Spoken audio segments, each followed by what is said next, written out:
भूतिया कुर्सी। सहारनपुर नाम का एक गांव था। उस गांव से थोड़ी ही दूरी पर एक बहुत ही घना और डरावना जंगल था। रात के समय जो भी उस जंगल में होकर गुजरा वो कभी वापस नहीं आया।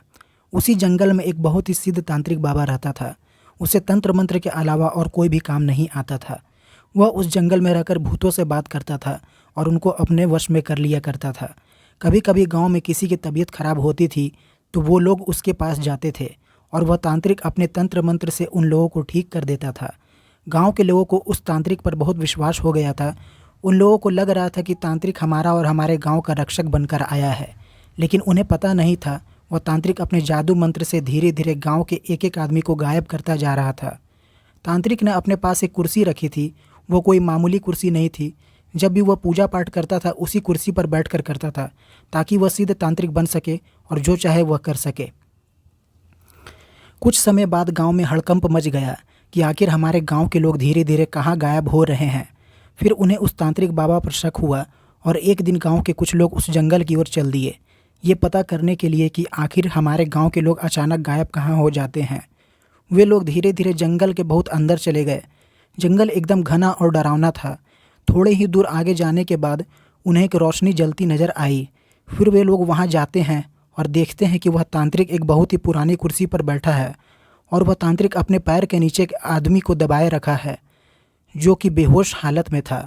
जब गांव वाले उसके नज़दीक गए तो पहचान लिए कि यह तो गांव का ही आदमी है जिसको हम लोग सुबह से ढूंढ रहे थे। गांव वालों को देखकर तांत्रिक वहां से भागने लगा। तभी गांव के सारे लोग उसे चारों तरफ से घेर कर पकड़ लिए और एक पेड़ से बांध दिए। फिर पूरे जंगल में आग लगा दिए और उस आदमी को लेकर अपने गांव लौट गए।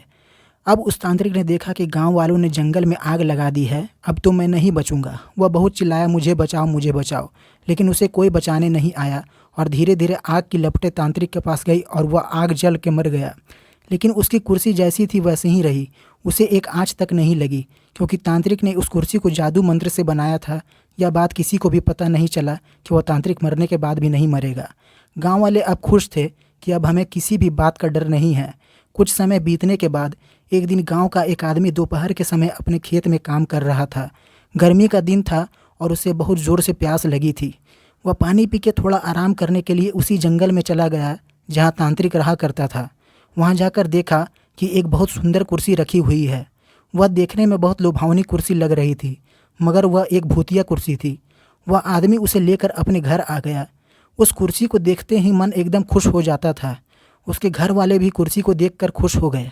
उसे नहीं पता था कि वह अपने घर पर कुर्सी नहीं बल्कि अपनी मौत लेकर आया है। जैसे ही वह कुर्सी पर बैठा तभी कुर्सी ने उसे पकड़ लिया। उसके घर वाले ने बहुत कोशिश की लेकिन उस कुर्सी ने उसे वो नहीं छोड़ा। देखते ही देखते यह बात पूरे गांव में आग की तरह फैल गई।